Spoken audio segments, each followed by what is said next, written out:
Maranata, meus irmãos, tudo bem? Fale aqui comigo. Vamos meditar sobre o Reino de Deus? Antes, eu vou fazer indicação de livros que eu já fiz em vídeos anteriores nessa mesma série. O livro O Rei da Páscoa, do Travis Snow, Escatologia Essencial, do Vitor Vieira, Quando o Judeu Governar o Mundo, do Joy Richardson, e do Sinai a Sião, também do Joy Richardson. Vamos lá? Mateus 24, versículos 21 e 22, que diz assim: Porque haverá então grande tribulação, como nunca houve desde o princípio do mundo até agora, nem jamais haverá. Se aqueles dias não fossem abreviados, ninguém sobreviveria. Mas por causa dos eleitos, aqueles dias serão abreviados. Jesus começa a falar sobre um período que ele chama de grande tribulação. Esse termo é bem conhecido no meio cristão, muito por conta desse texto de Mateus 24. Tribulação, telipsis, né? Me perdoe, meu grego não é muito bom, que ele utiliza aqui no texto grego. Pode ser traduzido como aflição, tribulação, angústia ou perseguição. No versículo 22, ele fala que esses dias seriam abreviados. Por causa de quem? Dos eleitos. Então, aqui já é uma dica de que a igreja passará pela grande tribulação. Eu sei que você pode ter ouvido dizer que não. O nome desse tipo de coisa que você ouviu é uma visão escatológica chamada pré-milenismo dispensacionalista ou pré-tribulacionismo, que o próprio texto de Mateus 24 fala o contrário disso. É obviamente que aqui, neste vídeo, a gente não vai tratar especificamente sobre visão escatológica. Tem outros vídeos no canal que falam um pouco melhor sobre isso, e no próximo vídeo que a gente vai falar sobre a volta de Cristo, a gente vai tratar um pouquinho melhor daquilo que Jesus disse sobre a volta dele. A gente vai ver um pouquinho melhor essa ideia de que a igreja passava para a grande tribulação. Mas basicamente o que a gente vai ver aqui agora é que os dias serão abreviados por causa dos eleitos. Mas não seria Israel, Diego? Não é bem assim. Esse termo aqui que ele utilizou, eleitos, eclectos em grego, também é usado, por exemplo, em 1 Pedro, capítulo 1, versículo 1, e 1 Pedro, capítulo 2, verso 9. Quando ele fala dos eleitos ali, ele não está falando de Israel. Ele faz até uma aplicação de um texto lá de Êxodo para crentes de nações diferentes. Então, os eleitos seriam a igreja. Então, a igreja passava para a grande tribulação. No versículo 25, Jesus fala uma coisa interessante. Vejam que eu vos avisei antecipadamente. Ou seja, é necessário que a igreja saiba o que ela vai encontrar na grande tribulação. Até poder se preparar, mas não é um preparo só de forma intelectual. A gente vai ver um pouquinho disso um pouco mais para frente. Mas perceba, dizer que não sabia, o próprio Jesus está dizendo, não vai fazer sentido. Não vai ser um argumento válido diante de mim, porque eu avisei antecipadamente. Então, nós temos a responsabilidade de compreender o que vai aparecer diante de nós na grande tribulação e saber como responder a isso de forma bíblica. E é por isso um dos motivos que a gente está propondo esse vídeo. Vamos lá.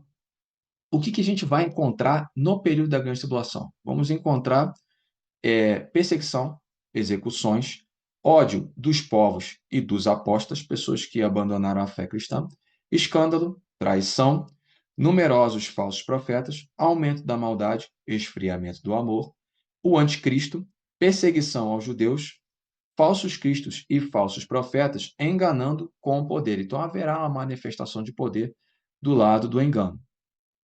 Obviamente que se a gente for olhar por esse registro que aparece nesses versículos que falam da grande tribulação, sim, isso vai ser a maior prova de fé que já houve. Como o próprio Jesus disse que a gente leu anteriormente, Yeshua falou que não houve algo desde o início do mundo e não haverá depois. Até porque depois da grande tribulação, a gente vai ver no próximo vídeo, já é a volta dele e a reunião dos crentes com ele, né, as bodas do Cordeiro.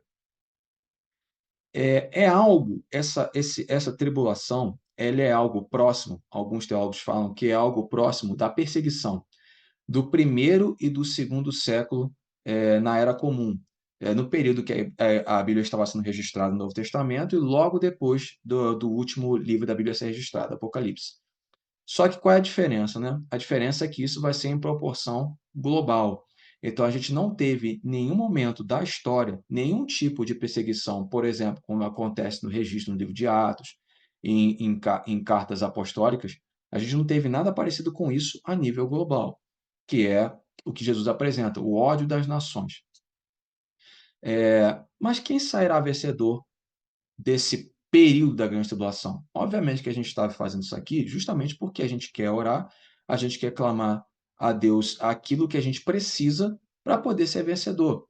E se não acontecer nos nossos dias, a gente passar isso para os nossos filhos, porque a gente quer que eles sejam vencedores também. Quando eu falo de filhos, não falo só de filhos sanguíneos, mas falo também de filhos espirituais. Quem sairá vencedor da grande tribulação? Vamos lá. Apocalipse 12, versículo 11, diz assim: E eles venceram pelo sangue do Cordeiro e pela palavra de testemunho que deram. Diante da morte, não amaram a própria vida. O poder para vencer a grande tribulação, ele está no sacrifício de Cristo. Então, há um poder liberado naquele que crê no sacrifício de Cristo, há um poder liberado pelo Espírito Santo que vai preencher a vida dos crentes, mas ele é a partir da fé no sacrifício e na ressurreição de Cristo. É o poder do sangue de Cristo. Mas ele também fala que essas pessoas, diante da morte, não amaram suas próprias vidas. Então vai haver um batismo de amor que nunca houve na história. Talvez a gente vai encontrar esse batismo de amor em lugares onde os crentes são perseguidos de forma ferrenha, os países de perseguição cristã. Hoje já tem países assim, né? Esses lugares as pessoas experimentam um batismo de amor tão grande que elas preferem firmar a sua fé em Cristo a negá-la, isso diante da morte. Esse amor que a gente está falando é um amor que vai ser derramado em nossos corações, amor que é derramado em nossos corações pelo Espírito Santo, e é o mesmo amor que lança fora o medo, e é o mesmo amor que Cristo, quando orou pela igreja, orou para que fôssemos preenchidos. Ele pediu ao Pai que esse amor do Pai viesse a preencher os nossos corações. Sim, é claro que a gente falou aqui digamos assim, dos aspectos da grande tribulação que causam temor, causam desconforto, aflição em nosso coração. Afinal, tribulação também significa aflição. Mas tem uma outra coisa que Yeshua falou, que Jesus falou, que é de nos encher de grande esperança. Ele falou que o evangelho do reino de Deus será propagado. Ou seja, ao mesmo tempo que, por causa do próprio anticristo, vai haver uma perseguição ferrenha como nunca houve, vai haver também o empoderamento pelo Espírito Santo nos santos, nos eleitos, como também nunca houve, ao ponto de que a grande comissão será cumprida de forma plena nesse período. O evangelho do reino de Deus será espalhado por todos os lugares. Perceba que enquanto há uma dificuldade, uma aflição, uma angústia por conta da tribulação pelo próprio anticristo, haverá algo sobrenatural. Imagine, irmãos, o que seria aquilo que a gente vê registrado, por exemplo, no livro de Atos, aquele poder sobrenatural, o Espírito Santo empoderando os crentes e manifestando os sinais da ressurreição, mas não só naquele espaço de Israel, não só naquele espaço do Oriente Médio, mas por todos os lugares. Imagino o que seria o empoderamento de Joel 2 espalhado pelo mundo. Pois é isso que nós vamos ver.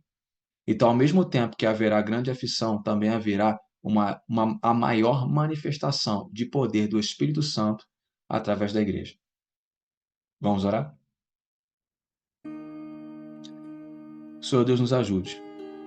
Será o maior momento de provação. Nunca houve nada parecido. Yeshua disse. Não haverá nada parecido depois. Sim, será a maior prova de fé e de amor. Por isso nós pedimos batismo de amor. O amor sobrenatural. O teu amor. O amor por Cristo. E faz a gente olhar o prêmio que nos aguarda na ressurreição dos mortos ser mais valioso do que preservar a própria vida. O que faz a gente olhar para Cristo e perceber que Ele é digno do nosso sacrifício. Senhor, derrama em nós o poder sobrenatural do Espírito Santo, para que o Evangelho do Reino seja conhecido em todos os lugares através de nós. Sim, precisamos de capacidade sobrenatural, de um amor sobrenatural, para sermos perseverantes, para afirmarmos a nossa fé em Cristo e não esmorecermos, não nos apostatarmos da fé e amarmos a Cristo mais do que tudo. Mas também precisamos do poder sobrenatural para proclamar e manifestar o Evangelho do Reino de Deus. Manifestar, Cristo virá e governará sobre todas as nações. Nos ajude, Senhor. É o que nós te pedimos, em nome de Yeshua, em nome de Jesus. Amém.